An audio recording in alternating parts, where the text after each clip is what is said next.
মনে করেন যে আপনি ছোটবেলায় আপনার ২-৪ চাচা আছে, তার মধ্যে কয়েকজন সন্তানের মধ্যে আপনি হইছেন অভাগা একটা সন্তান, মানে আপনার বাবার অবস্থান নাই, অন্য অন্য অনেকের অবস্থান ভালো। তখন আপনি মনে করেন যে কারণ বাবার যখন অবস্থান ভালো না থাকেন না, তখন সন্তানেরও মূল্যায়ন থাকে না। যখন আবার দিন কিন্তু পাল্টায়, যখন পাল্টায় ওই যে বাবা, যেই বাবার সন্তানের অবস্থান ভালো পায় নাই, সে যখন অবস্থান হয়ে যায়, তখন এখন কি ওই বেটাকে আবার দূরে কি আক্রমণ করব?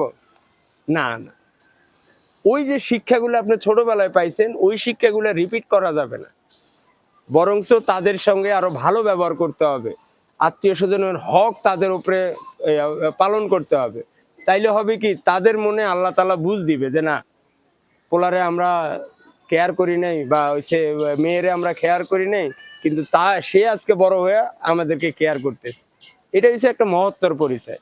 হুম, যত ঠেকবেন ততই চালা শিখবেন, ঠেকবেন না তো শিখবেন কেমনে? ওকে, আল্লাহ হাফেজ।